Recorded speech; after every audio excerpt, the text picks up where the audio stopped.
Folks were shocked and stunned yesterday to find the news of Michael K. Williams being found dead in his Brooklyn apartment at the age of 54. Was suspected heroin overdose. Williams, of course, gained fame by playing the role of Omar Little on the show The Wire on HBO. Also on Boardwalk Empire, so many other TV shows and movies. In fact, his performance in Lovecraft Country was supposed to, and many people expect that he is going to win his first Emmy in less than 2 weeks during the Primetime Emmy Awards. Michael K. Williams was a dancer, was an artist, beloved by so many people. The tributes have been pouring in from all around the country, not only from actors and entertainers, but also from regular, ordinary people who came into contact with him, how he treated them with dignity and respect. One of the folks who poured his heart out on yesterday on social media is actor Wendell Pierce, who starred with him in the show The Wire. In this video that he posted yesterday, and others posted, this is where you hear Wendell with Michael standing right there, describing how an amazing actor he is.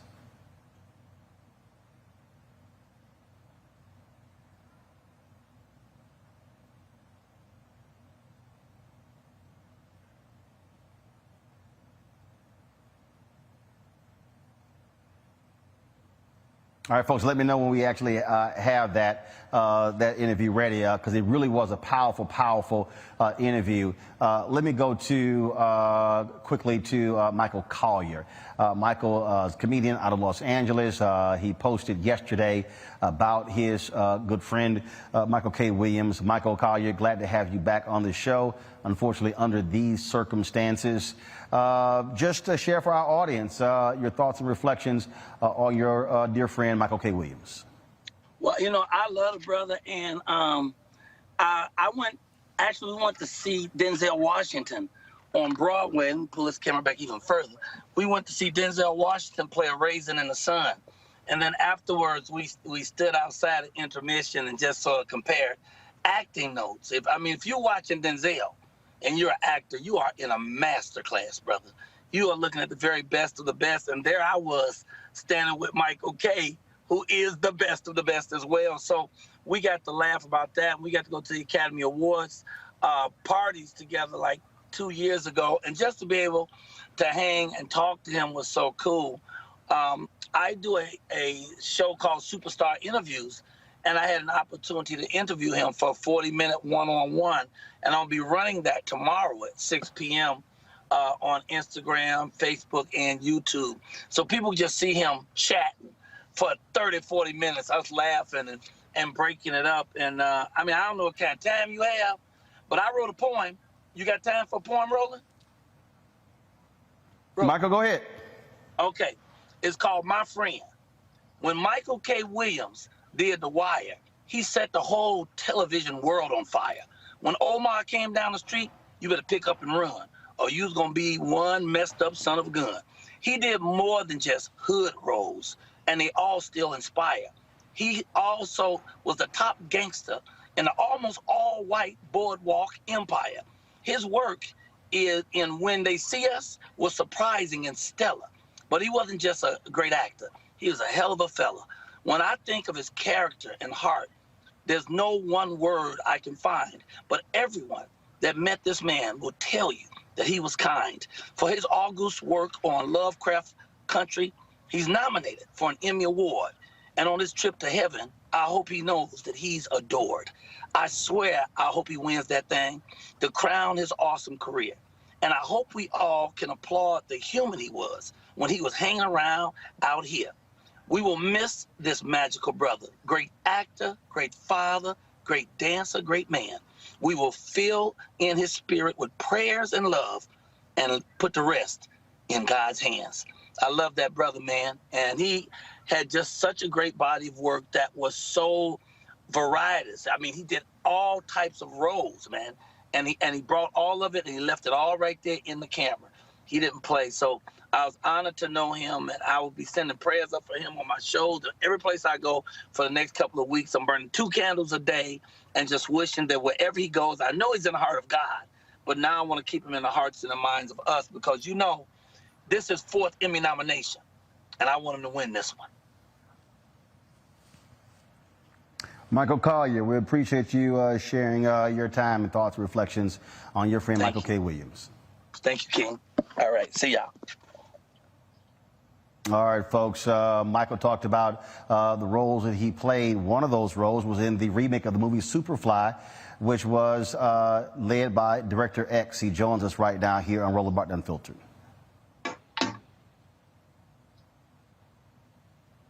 How you doing, bro? Director X, glad to have you with us, unfortunately, in this circumstance. I had an opportunity to chat with you on the red carpet when we were in Miami for the American Black Film Festival.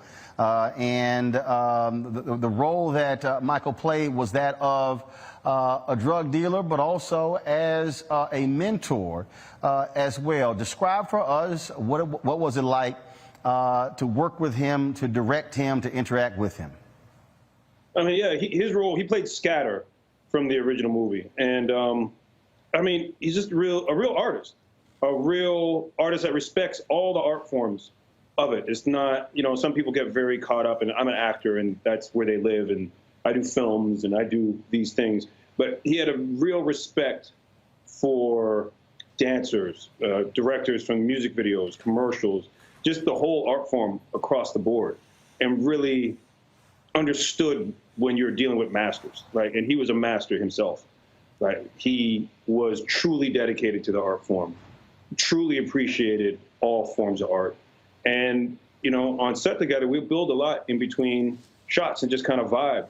And just a good brother on his own, you know? And then as well, what he did in the community, I mean, it's a real loss. Very few people use their fame the way he did. And again, artistically, was so sound when it came to the craft.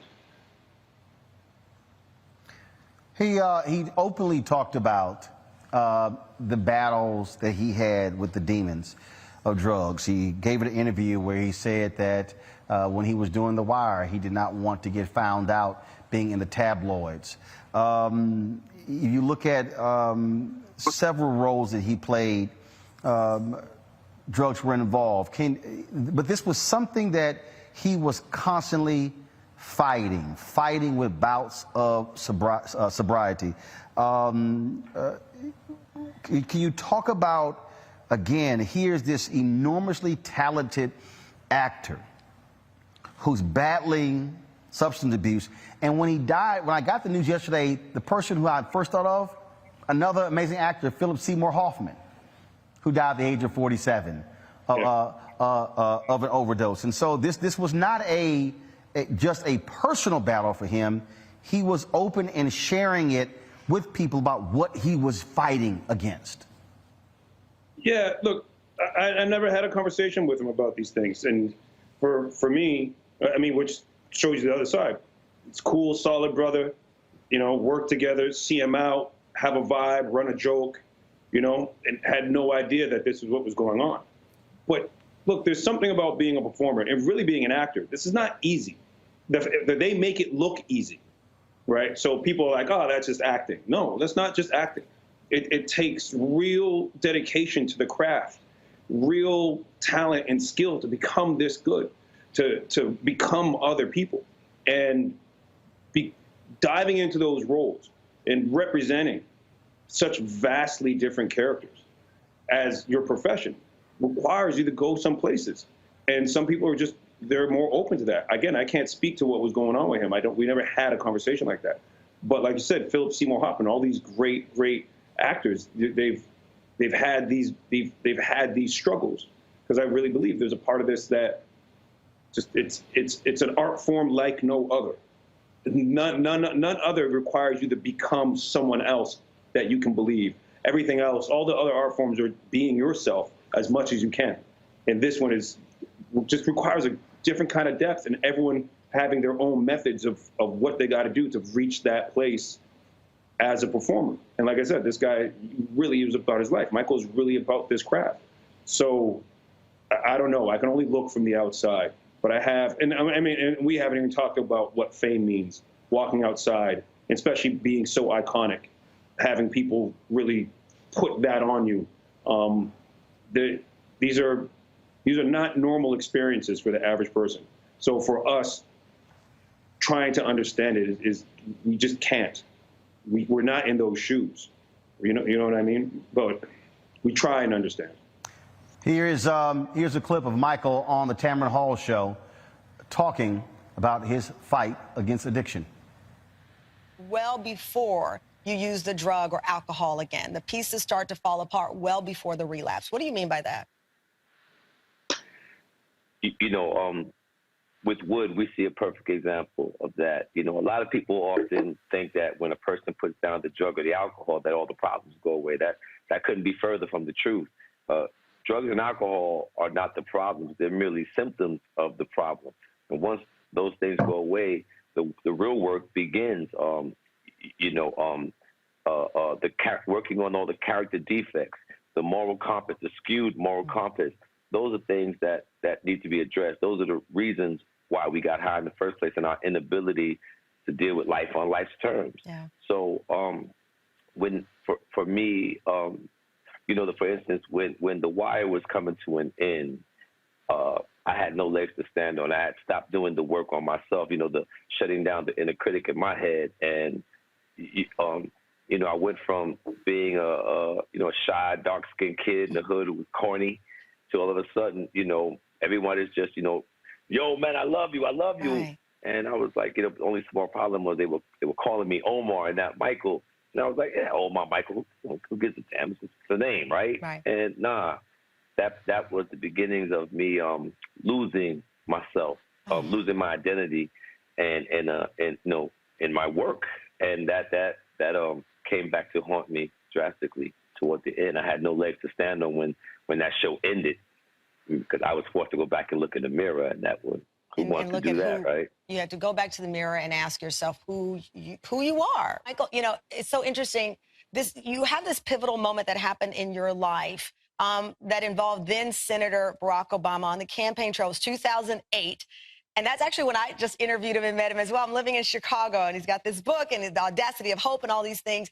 And you said that I just didn't feel worthy of meeting this man.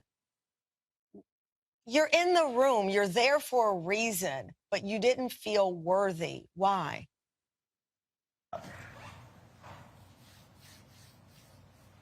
All right, folks, we still have Director X here. I want to bring in now actor Morris Chestnut, journalist Tanya Hart, and also actress Erica Alexander. Glad to have all of you on the show. Morris, you starred in a movie alongside Michael K. Williams. We've heard from so many people, and they all describe a brilliant craftsman, someone who had a true appreciation for the craft of acting. Because I'd never met Michael before we worked together, and you see all his characters, and you never know what the person is going to be like when you meet him. And just like in that interview that you just showed with Tamron, he was just so honest, open, and genuine. And he brought that into all of his characters, and particularly the character that he played with us. But when you meet him, he was just so personable. And the director before, that was just on a second ago, said he makes it look easy. Even when I was working with him, he just did it so effortlessly and just brilliantly. And he's a brilliant talent. Tanya Hart, you've covered a lot of folks in many ways on red carpets, and one of the things that about Michael K. Williams is that he was not an ordinary brother. You saw him. The distinct mark on his forehead. But the thing that also I thought was always interesting, he you see these roles where he played this really, really serious dude, but man, he was always smiling when you saw him on the red carpet. Yeah. Absolutely smiling, and a very, very, very nice guy. You know, it's not easy being out there on the red carpet for the actors, and even for the journalists. And I have to say, Michael, as intense as he was in his roles, there was an underlying inner sweetness to him, I guess is the best way I can describe it. He was really a sweet guy. I mean, and you could tell. And he always had a smile on. Let me tell you something else. The brother was always sharp, okay? He did not hit a red carpet where he didn't have his AAA game on, and you had to love that about him. And even in the roles he plays, you know, they weren't always where he had to dress up. He looked really great in his clothes, let me just put it that way. So, but there was a sweetness about him. Also, I'd like to say that, you know, people haven't really talked about some of the things that he did when he wasn't on camera. He worked with children. You know, he had a very special organization that he worked with, and I wanted to make sure I got the name of that right, and I have it right here someplace. I think it's Making Kids Win. And that was very, very important to him. So I just think that the other thing is, by the way, it's 5 Emmy nominations with the one coming up on Sunday, the 19th of September. I do believe that he is going to win this. I think it's just his turn. We all know here in Hollywood how some of these things work. And after 5 nominations, and they were all great, it's his turn this year. So I'm kind of betting that he will win this. The sad part is that it will be posthumous. So I don't know. We've lost a great talent. There's one other thing I want to say that I think is very important. We've lost a lot of people to drugs all of a sudden. And there's a thing out there now called fentanyl that apparently is going into a lot of the drugs that people were using recreationally. I would just like to say to everybody, just don't do it. It's not worth your life. It's not worth leaving this planet because somebody gave you a bad batch of whatever it was. So I'm just hoping that people won't do it. And the other thing I'd like to say about that is, with Michael, as well as many other people, his drug addiction started when he was a teenager. And I think we don't understand how hard it is to get rid of an addiction when you started at that age. And I think that we need to start embracing our young people and making sure that they get the help they need when they need it, so we can prevent these kinds of things from happening. Because we love this man. We will miss him forever. I'm going to go back to, Alexander, hold tight 1 second. I'm going to go Morris and Director X. Morris, one of the things that's interesting, Michael was not the leading man, but damn, he sure stole a lot of scenes. Excuse me, yeah, without a doubt. I mean, it was not only just his talent, but, like he said, he does it so effortlessly in his roles. What he brings to those characters, he's able to steal some scenes. The brother was just masterfully, brilliantly talented, and he was such a unique talent. Like you say, he had the scar on his face, and just his overall talent, you just couldn't help but be drawn into him and just watch him. He was just interesting. And to me, when you watch him, he would, like I say, it's him being genuine. He's bringing these characters to life. It goes far beyond just the scar. He was just such an interesting, unique talent.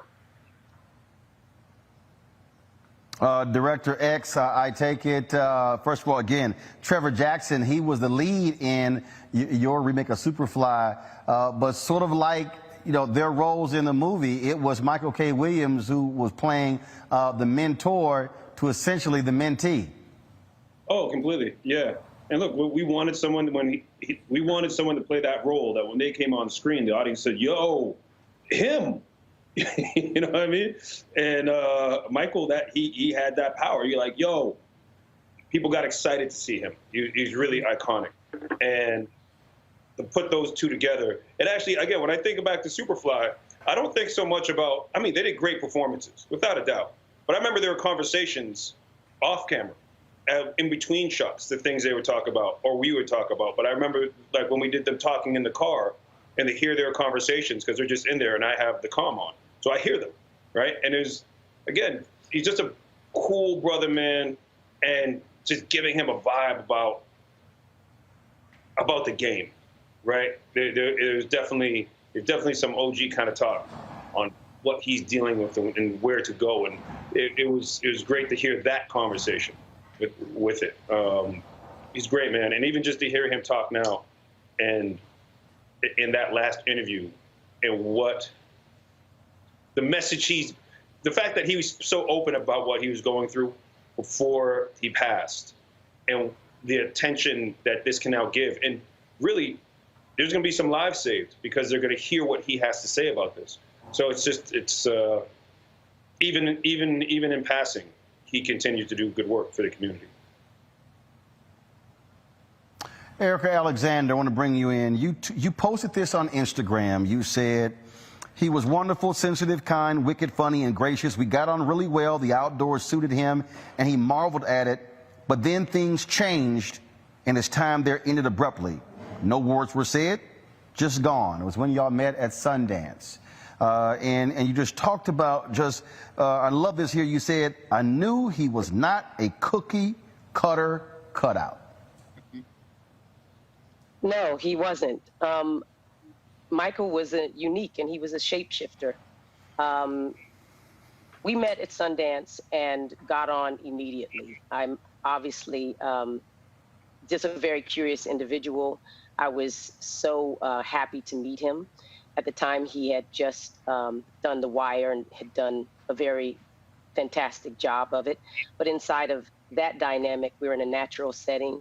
Many people who are city people are outside of, the buildings and all the things that can clutter your mind or the conversation. And we're just walking and talking and sleeping and having, communing inside of a very organic space. And he was wonderful. And he was just looking at everything with such wonder. It was like he was a child, and he wanted to drink out of the stream that was going down, and everybody was trying to convince him that it wasn't purified. He said, I just need to get a cup. I just need to get a cup and drink out of that, and, that type of thing. But I knew he had some issues there, and they ended up letting him go and asking him to leave because he wasn't making his calls. Obviously, it's not the first time that an actor could do that, and there could be many reasons why. Just over the years, I found out that the things that were complicating his career in that way. And he wouldn't let that on. It was not like you knew it. He had so much natural talent, and he was so remarkable. He had devastating looks. He had a vulnerability and charisma and a power in his performances that is unmatched, because all he had to do was show up. He didn't have to do much of anything. He was in his DNA. The fact that he was able to, I think, fight against being typecast, because people see dark skin and they see that sort of smoldering look, and they wanted to just always put him in the villain and or the dark roles. But he was pure light, and that's how I'll always remember him. And I was glad we had that time together. Of course, we knew each other over the years.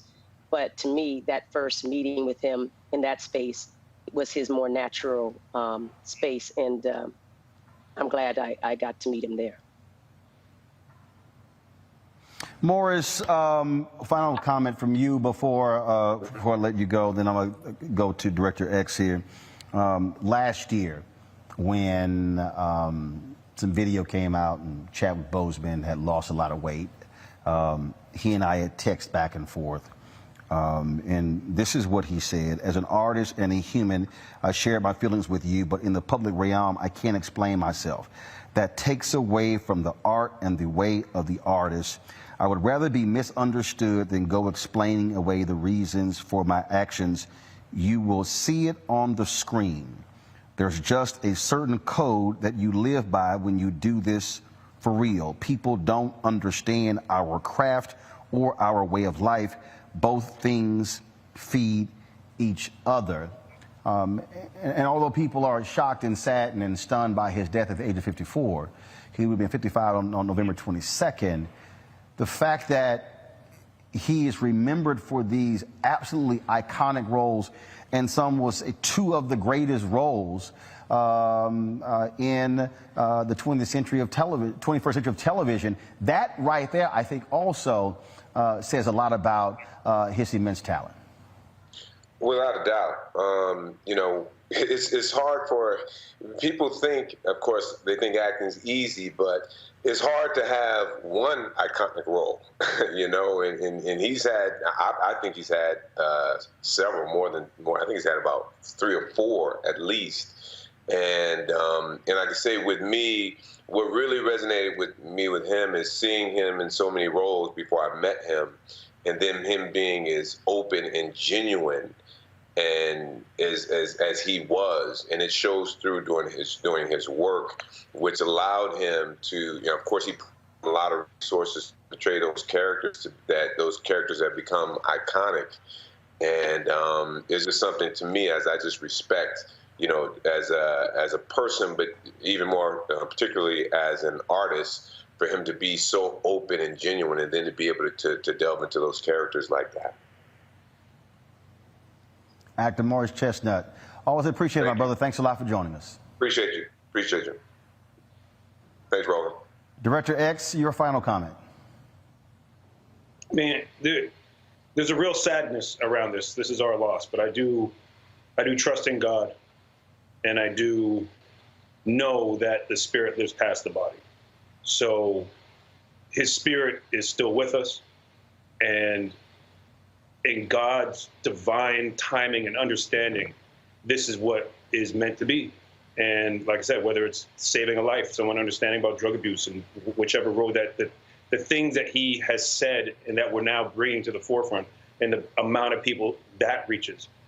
Again, I can't speak on the Most High and why he does his things, but I trust in God. And like I said, the spirit lives on. So I take some solace in that. Director X, we surely appreciate it. Thanks a lot for sharing your thoughts in this celebration of the life and legacy of Michael K. Williams. Peace, brother. Thanks for having me. Eric and Tanya, hold tight 1 second. As I said earlier, I was Wendell Pierce, who starred in The Wire with Michael K. Williams, placed an extraordinary number of tweets on social media about their relationship.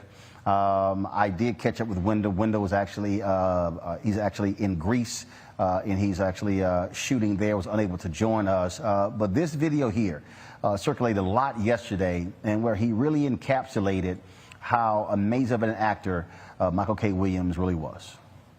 You know, my real life and Omar's fictional life, but I had to, you know, I learned now how to separate the fictional world from my real life. But the lines got a little gray because I was a little green in the early process of that. Well, he may say that he was green, but Michael has contributed 2 of the most iconic characters in the history of American television, with Omar and with Chalky White. What we are actually getting to witness in his young career, we're going to see a lot more, is like one of the great American actors, giving voice and giving flesh to characters that most people would have never given the same humanity to, of giving, opening a window to a world of men that we pass by or don't know about. It's one of the most innovative portrayals on television in our generation, and it was an honor for me to even share the screen with him. One of the greatest moments I've ever had in my career was the scenes that I did with Michael. He's a very special man, very special artist, and what art is to the community, thoughts are to the individual. It's the place where we reflect on who we are, and he has opened up a window of reflection to people who may pass people on the corner that they would have never given humanity to, that he has made people think twice and give humanity to these men. And that's classic American television history right there, Michael K. Williams. Lance Reddick, who also starred in The Wire, posted this video on social media remembering Michael K. Williams. Hi, everybody. I got off a long long international flight several hours ago. And I got to the airport, and my wife showed me the news that Michael K. Williams had passed.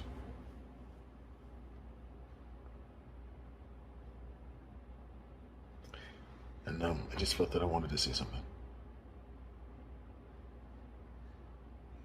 We weren't close. I hadn't really spoken to Michael in years. I saw him at an event last year. But we didn't really get a chance to talk. And in the coming days, people are going to talk a lot about his award nominations and the incredible roles that he played, not the least of which is The Wire, which was so incredibly groundbreaking on so many different levels in terms of representation. But I remember we were at a bar one night, just the two of us talking, having a drink. He was telling about how he got started in the industry as a dancer. Told me about meeting Felicia Snoop, and how he introduced her to Ed Burns and David Simon. And whenever I needed help, advice, career stuff, particularly back then, he'd always help. He introduced me to his manager. He introduced me to his, when I needed help, he introduced me to his publicist. He was that guy. So, well, everybody else talks about what a great actor he was. I just want to say from my experience, he was one of the kindest, gentlest, most genuine, giving and courageous souls I've ever met.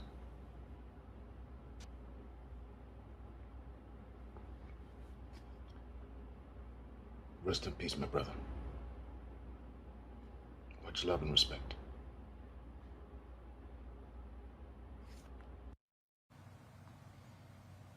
All right, folks, we are joined by a couple of more guests. We still have Tanya Hart, Erica Alexander. We're joined by Dr. Greg Carr, Department of Afro-American Studies at Howard University, professor there, and also we have actor Flex. Glad to have all of you. Flex, I want to start with you. We've talked about his acting. You knew Michael from dancing. Yes. Before all of this, we go back to the club days. We were just backpack kids dancing in clubs in New York like the Sound Factory and the Tunnel and Choices and all these different clubs. And we would just dance, man, all night, just free. We no cares in the world, man. And as this video has surfaced, that was him. And he was always genuine, always greeted you with the beloved, how are you? He actually was very close with my older brother, who also fought addiction. And I think they found a common ground in that and tried to help each other through NA at times. And it was a constant struggle. And I remember posting something about my brother. I was having a rough day thinking about him around the anniversary of his death, and he called me up. It was just like, yo, man, your brother was, he was no joke, yo. Your brother could dance. Your brother could boost. And boosting from New York means steal clothes. But that was him, man. He just out of the blue called me, and that lifted me up. And that's who he was. And this is tremendously hard, for everyone, I'm sure, but, definitely for me because, just coming up the way we did and me being a dancer and transitioning into acting. And I remember seeing him on The Wire, and I'm just like, yo, it was just amazing, man, amazing. This is truly, truly, truly sad. Tanya Hart, earlier you were talking about Michael and his attitude. We crossed paths a few times. It was last year, though, at the 2020 ABF Honors in Los Angeles, where we actually got a chance to talk, got a chance to exchange numbers. And one of the things that was really interesting as we sort of had this mutual appreciation of one another, he kept talking about, man, I really like your spirit. I really like your spirit, your vibe. And he was very much to the point that Erica, and I want Erica to speak to this as well, he was very much about connecting with people that way. I meet a lot of entertainers, but the conversation with him was a different type of conversation, Tanya. Well, it was, and that's what I was trying to explain to people on the red carpet, which is where I met him often.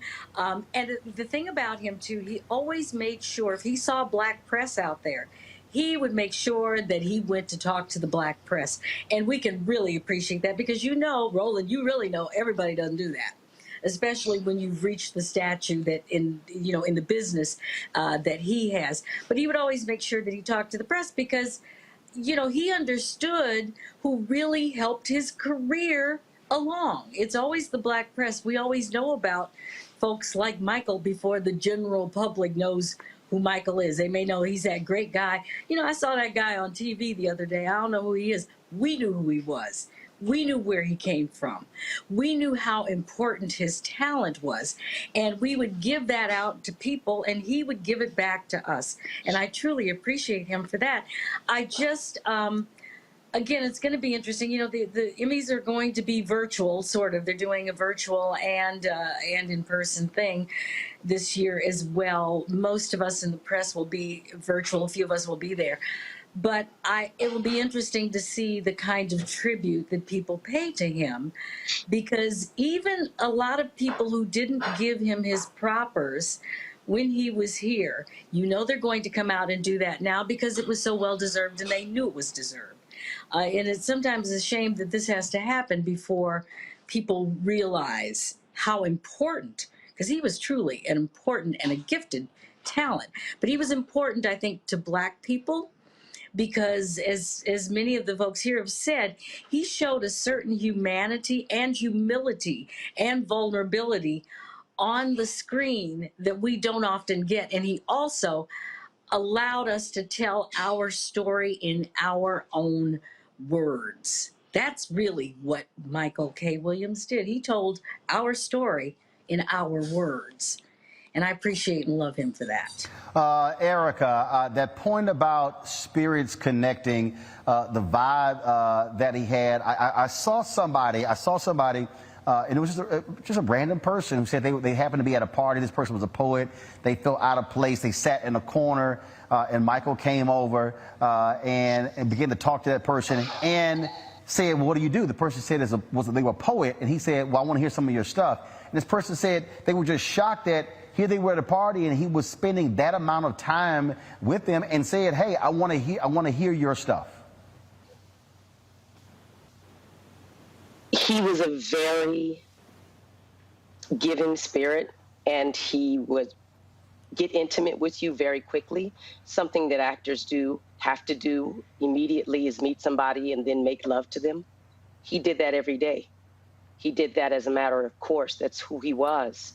And it can't be, again, quantified, the amount of charisma and power that he carried. But that was also a way of him tapping into his source. And he understood that. You had people like Lance Reddick and Wendell Pierce. And these are actors I've worked with and I know.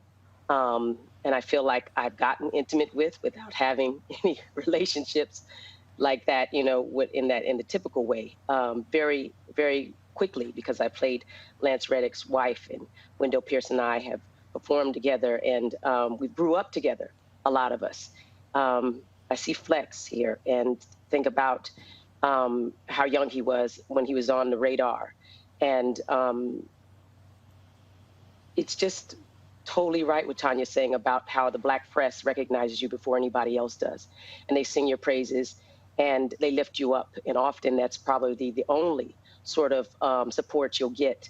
But I just want to say right here, right now, is that we know each other in this very small industry. And if you last any length of time, it's because you've connected intimately with people and we've supported each other. And it's heartbreaking to keep losing all these powerful talents. African American, 13%, are the most powerful culture makers in world history. And I think we've been burdened with a unique, mission to teach us how to be human, whether it's through music, acting, through sports, through achievement. And we need help. I was speaking to the NAACP Hollywood Bureau. It's now run by Kyle Bowser. And they were asking how they could be more advocates and or activists for actors. And I said, we need help. There are many people who live in poverty and who are suffering from addiction way before they get into showbiz.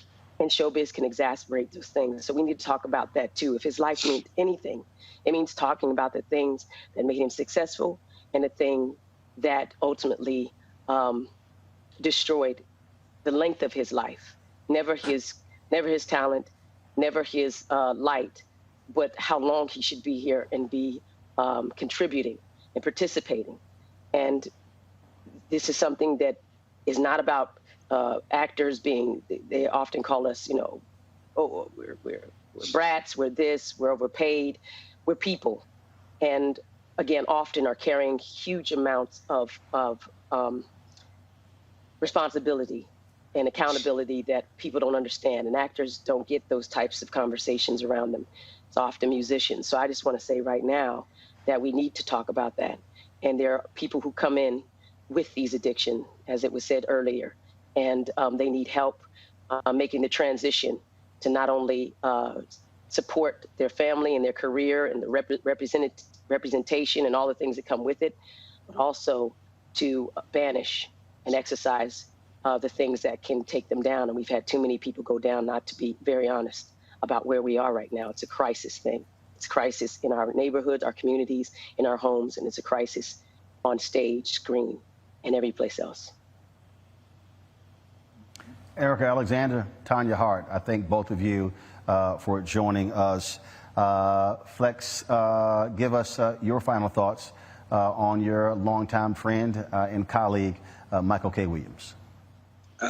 He definitely was an inspiration. I just think, to echo what Erica said, we have to check on each other. We have to, I've seen it up close. I've seen addiction up close between my brother, like I said, whom he was friends with, my brother Dwayne, between my mom with a cocaine addiction and another brother with crack addiction.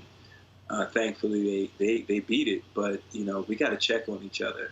And in this business and what we do, I think sometimes we get more caught up in what people think about us as opposed to being thought of. And he was just a generous guy in that way. And I loved him, man. And I tell you, I was out of town this last weekend, and he was on my mind to just reach out to, but you go through life and you're busy, and I'm just like, oh, he's probably too busy, and I regret that I didn't. But I tell you one thing, his impact will last forever, and I'm just thankful that the Infinite Creator just allowed me to have whatever time that I had with him, and that he was able to share his gift with the world. So, my heart goes out to his son and to his mom, who's 93 and still going, and all of his supporters and friends. Flex, always a pleasure, man. I appreciate it. Thanks a lot. Thank you, brother.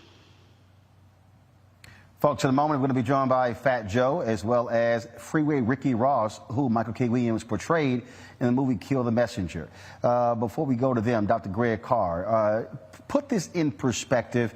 One of the things that I heard people talk about was Michael K. Williams brought to the screen the portrayal of black men who are often ignored, who are often forgotten, and he brought a sense of humanity to the screen. And so put his career in historical terms, put it in contemporary terms, in terms of what he meant in this era of Hollywood, but specifically Black Hollywood. Well, brother, something Eric Alexander said very importantly, and everyone has said it, but speaking to his spirit, his ethos, even as I sit here, as we sit here and look at you there in a building that was very much frequented by our frat brother W.B. Du Bois when he was an undergraduate student at Fisk, Du Bois, who knew many of the women and men, and that portrait of the Jubilee Singers behind you. We remember in 1903, W.B. Du Bois in his book, The Souls of Black Folk, talked about this double consciousness. If you're black in America, you not only see through the eyes of black people, you also are forced to see yourself through the eyes of white people looking at you. And Michael Williams, man, and this is from somebody who was a theater major right down the street from where you are at Tennessee State. So, trained on the stage, looking at someone who was a trained performer, as we know, as a dancer, choreographer, but then who entered the representation of black figures without that kind of theater background or deep background, who in fact came into his first movie role because Tupac Shakur was looking through still photographs and said, hey, this guy looks thugged out enough to play my little brother. Go find him. And that's what got him that first role in the film Bullet in the mid-90s. This was a man who exuded our complex humanity. In an interview he gave with the Guardian newspaper a few years ago, he said, I use my job. Notice how he calls it a job. I use my job to engage and to extract empathy and compassion for people who are often stereotyped and might otherwise be ostracized. Michael K. Williams, his mother 93, my own mother's 93, just turned 93 yesterday, in fact, but his mama came from the Bahamas. And so he said, growing up, the youngest of 10 children, I knew what it was like to celebrate getting a green card. That work ethic is there. When he was 12 or 13, his father left the household and moved south.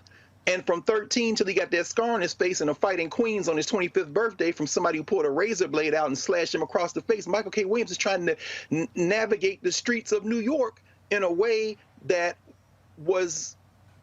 allowed him to have his whole humanity. Here's a man who said, I wasn't a typical alpha male in that sense. And we see the complexity of his black maleness on the screen in all his roles. That last major role that Sister Hart said that he might get that award for and probably will get the award for in Lovecraft Country, Montrose Freeman, unlike Chalky White, one of the most stereotypical names you could put on a black character in Boardwalk Empire, unlike even Omar Little, who after the first season of The Wire was only supposed to be there 1 year. He ends up going through the rest of the run, and he says, at the end of year 1, I wore the darkness of Omar Little, because even people in the hood were calling me Omar. When he first met Barack Obama, he said, Omar. Hey, dude, this is my name, not Omar, but I'll wear that. He came out of that first season with all of that stuff. He says, I lost everything. I was on cocaine at the end of the year. I lost all the money. He rebounded, but through it all, he portrayed the complexity of black maleness in a way that wasn't coached by directors that he had grown up in college or on the stage or off Broadway. It was coming out of his full humanity, which is why I think it's very interesting that in many interviews, he said, after Lovecraft Country, he said that uncovered generational trauma in me that I had to go and seek therapy. He said the first time he saw therapists on a movie set was when Ava DuVernay had them there on When They See Us. And he understood then, I need to do that. So he went to, not only did he do that, he went to Narcotics Anonymous. And so I'll end with this. Michael K. Williams, I don't know that he was acting as much as he was presenting the complexity of what it means to navigate that double consciousness in American life and black life in the world. And ultimately, like any good actor, and I know that from experience, brother, like any good actor, the role doesn't stop when the lights go down. You wear that thing. And ultimately, whether we can say his demons caught up with him or not, this was a man who seemed to live his life openly and honestly from beginning to end. And we're just fortunate we got to see a little bit of that on film. And so as he rises like Roz, an ancestor, we wish him safe journey and understand he paid a hell of a price for helping us see ourselves in the mirror of his craft. Dr. Greg Carr, hold tight 1 second. Joining us right now is a son of the Bronx, rapper Fat Joe. Fat Joe, welcome to Roland Martin Unfiltered. Hey, Roland, how you doing, my brother? What's going on? Man, all good. Always wanted you on the show. I hated it had to be under these circumstances. You're from the Bronx. Michael K. Williams was from Brooklyn, but both of you had New York City in your blood veins. Man, special guy, man, a real special guy. Cared about the community, cared about the people in the community. Every time I talked to him, he was talking to me about his organization and his charity work. As an actor, like the gentleman just before me said, he was brilliant. He was a genius, and just everybody just was in love with him. And he was so incredible at his roles that it was hard to look at him as Michael K. Williams when you met him in person. Like he said, Barack Obama would call him Omar. You know, people walk up to him, call him Chalky White. I mean, this guy was incredible, full of life, gone way, way, way too soon. Talk about the fact that he was very open, Fat Joe, about his struggles and his battle. Courtney B. Vance posted on social media that he would send him quotes from the Bible, and Michael would respond, and he said, and how they would go back and forth. I mean, this was a man who was wrestling with his demons. You know, for me, it's weird, right? Because of course we know his history, but I have been seeing him in the past months and all that, and this guy looks so clean, so sober. He looked like he was just like me and you, just focused, man. So this is coming out of right field to me. I know he's had his histories, I know he's had his battles, but every time I've seen him, he's just been straight up sober and focused and talking about the movement and talking about the people and helping the kids and getting them out of gang life and stuff like that. And so man, this took me by surprise, man. Well, it took, I think, a lot of folks by surprise, and so many people have been shocked and devastated. Nikki Bahari, she tweeted that she was just shooting with him 2 weeks ago. Others talked about talking to him just a week ago, but the reality, Fat Joe, is that one of the things that we understand with addiction is that any one thing could just cause some stuff to just go, and then all of a sudden they make that one phone call, and unfortunately it was time's up for him. Last thing I would like for you to speak to is that for somebody who played these, who the people thought he was serious, he had the scowl. Man, this guy had a laugh, and when you saw, he just could fill the room just with his laughter and dance and just truly living life. He was just beautiful, man. He was compassionate. Even though his roles were tough, guys, he was a sweetheart. He was a teddy bear in person. He cared about the people. He was so humble. You know, it's like a guy who wasn't aware of his contributions. He wasn't aware of his paving the ground and everything. You know, this guy, man, he was a special guy. And he was somebody that was accessible to the people, you know, and always there for the people and always fighting for the people, man. He's going to be really, really, really, really, really, really missed. God bless this brother, man. And he should be as a major inspiration, because we all know that addiction is really an illness, and it's so strong that the smartest people, the greatest people in the world, fall to it. You know, so God bless Michael. We'll forever lift up his voice and represent him to the fullest, man. But God bless him, his family, everybody who's been affected by his death. Fat Joe, I appreciate it, my brother. Thanks a lot. Thank you, Roland. God bless. Yes, sir. Jasmine Koenig, who is a journalist out of Los Angeles, she tweeted this a couple of hours ago.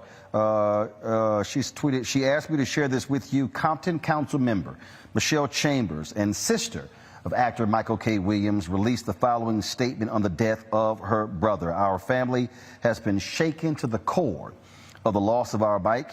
Thank you to everyone who contacted us, flooded us with love, and more importantly, prayers. I will miss my brother, my best friend and birthday partner in this realm, but I know he will continue to watch over me and our family in heaven as he did on earth. As I said, when you look at the various tributes that have been pouring in, one of his dear friends, actress Tasha Smith, also director, she has been just posting a number of different things. They were extremely close. She and I had an opportunity to chat via text on yesterday. You see that about 6 different posts that she posted. The first one, words cannot express the pain I feel in my heart. We laughed, we cried, we prayed, love you forever, my friend.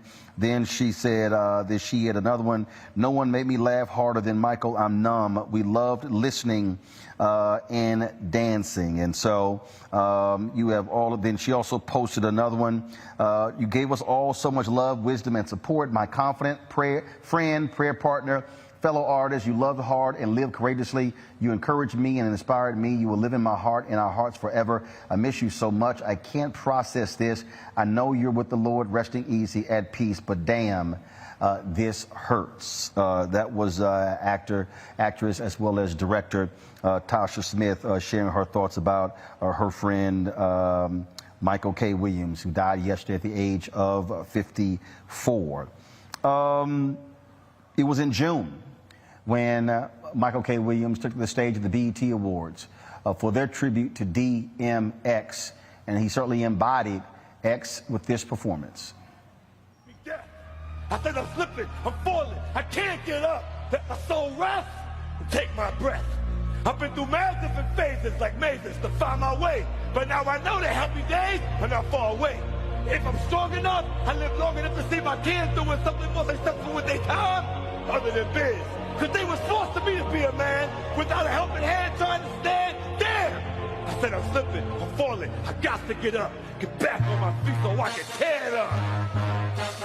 Just cause I love my I shed blood with all my let them holler, real man. All I wanna hear is right here, man.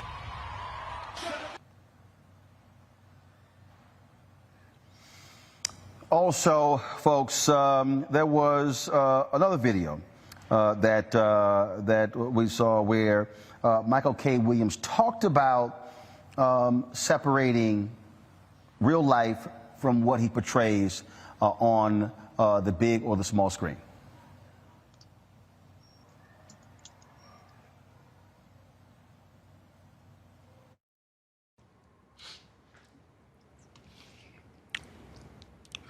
You think I'm being typecast?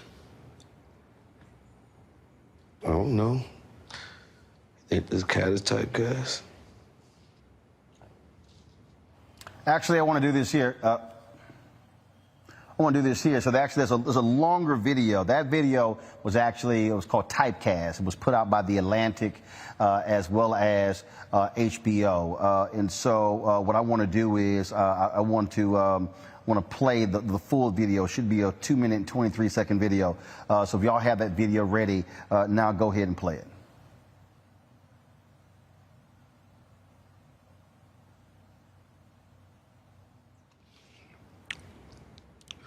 You think I'm being typecast?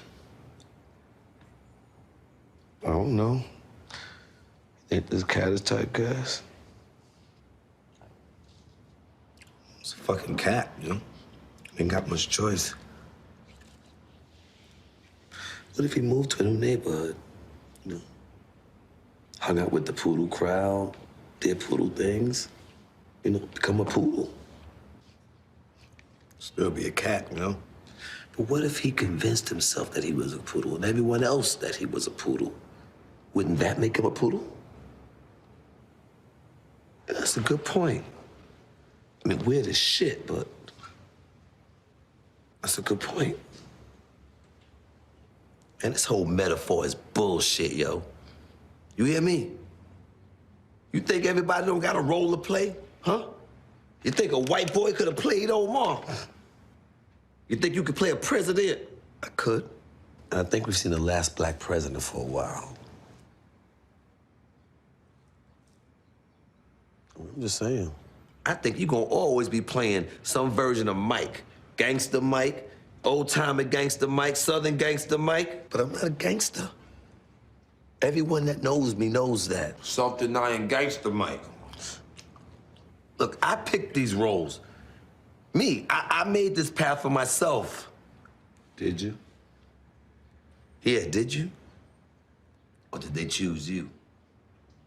You think we would be doing what we're doing if we had a choice? Huh? Face it, man. Look, we from a certain type of people that come from a type of place that look a type of way. You know what that make us? Black. Typecast.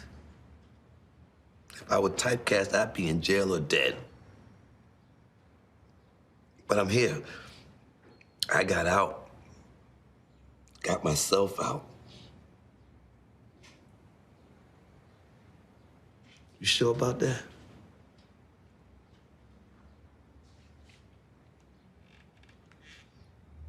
Yeah.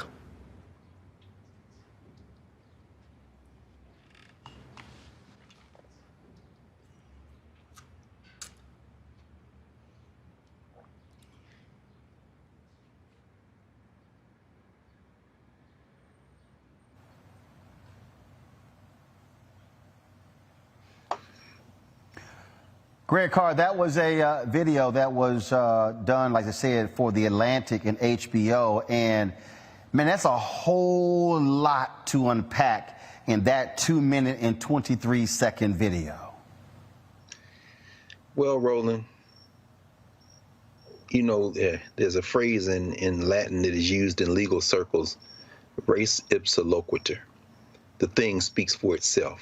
And it's a very powerful phrase, but I want to go back to a language that was old before the Romans ever figured out how to build a house that stayed up. And that's the ancient Egyptians. They had a phrase that said, at the end of your life, if you live a life that allows you, the ancestors to say, what they say is, ma'aheru. Ma'aheru means the voice is true. We just saw what should probably be that brother's testament. That is his obituary. I mean, watching him portray DMX, you realize he can only embody DMX to a point, because DMX was the characterization of the so-called alpha male. That wasn't Michael K. Williams. Michael K. Williams, I mean, pushed against the borders of gender. Think about his role in Omar. Again, a role that was only supposed to last one season, but he overflowed the boundaries of expectations. He could not be stereotyped. So he ends up playing a character who is gay, but who also eschews money. Remember, he burns the money in the stash rather than he just signaling out to these cats and Omar in the street. In other words, who really wants to exact revenge because he loses his male lover, and then when he's in a position to kill Brother Muzan, the Nation of Islam cat, he's got a code. He said, "Well, you didn't do it. I'm not going to kill you." The whole point is that even in the Montrose character there in Lovecraft Country, again, overflows the boundaries of gender. And he talks about growing up, I wasn't that alpha male. What we see in that representation there is the full arc of Michael K. Williams. He's having a conversation with himself, and what he's saying is, they wanted to stereotype me. A lot of people may not know, you know this, you know, you probably already know it. Quentin Tarantino wanted to put him in Django Unchained. It was down to Michael K. Williams and Jamie Foxx for the role of Django. Quentin Tarantino, one of the most brilliant exploiters of black culture in contemporary film history. A real coon maker, in my opinion, excuse the French, but Michael K. Williams, fortunately, didn't get that role. Why? Because I'm sure he would have overflowed the boundaries of Django as well. And I'm saying all that to say that even as there were attempts to stereotype him, up to and including, I don't know if you, some of y'all may not be familiar with the series that's on Vice, Black Market. You know, Michael Williams gave an interview where he said, you know, I was filming this, we're talking about the role of addiction in our communities, what happens in our communities, and we saw him parenthetically there in Harlem. I've been on that street corner many times, crossing the street, talking to somebody. You see just regular black people, red, black, and green flags. This man is connected. He said, after we wrapped the segment I was filming, a brother came up to me and said, "Yo, Omar, take me with you, man. Don't leave me here." And Michael K. Williams said, in listening to that brother, I wanted to help him, but there was nothing I could do in that moment. And within a few months, both he and his grandmother had died.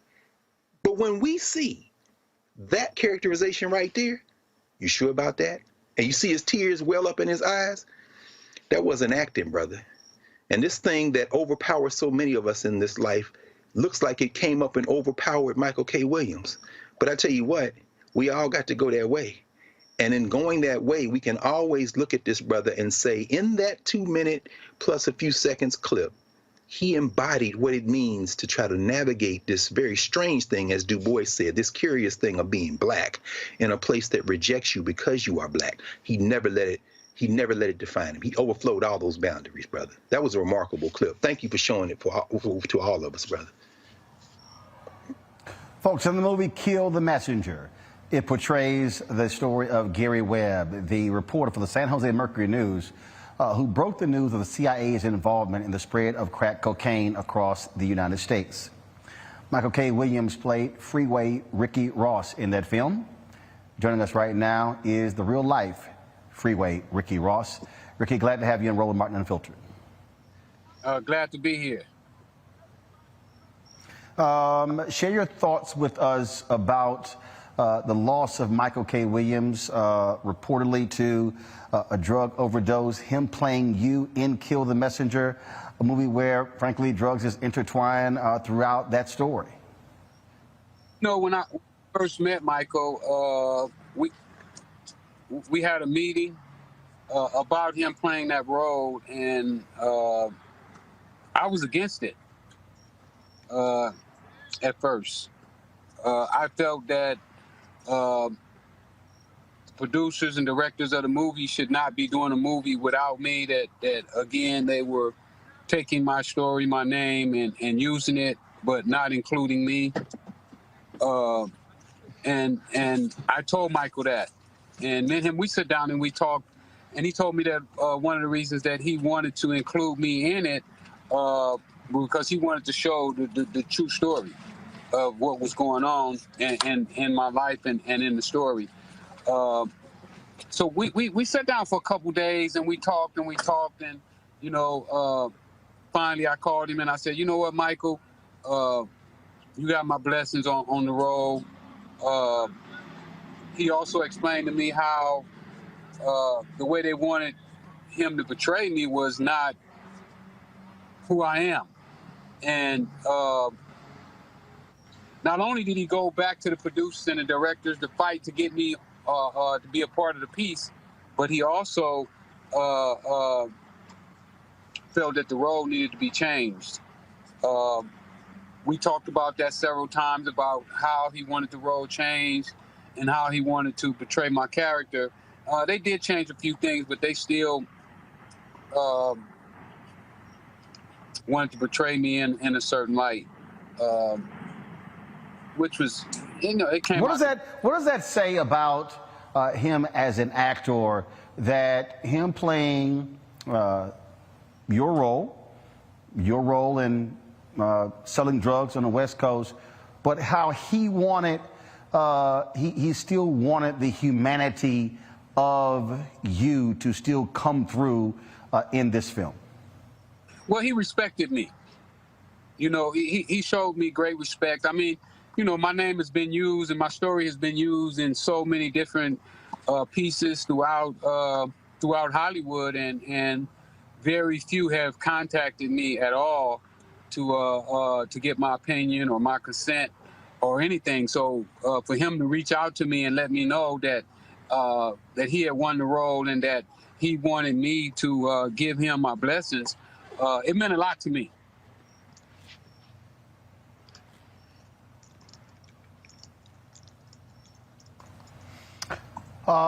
It is, so many people have been impacted and shocked and saddened with the story of his passing.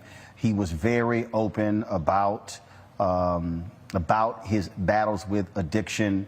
What would you say to someone out there who is doing today what you used to do? Someone who is having to confront the same inner demons that Michael K. Williams had to deal with for so many years in his life, dealing with drug addiction. What would you say to them? Well, you know, wow.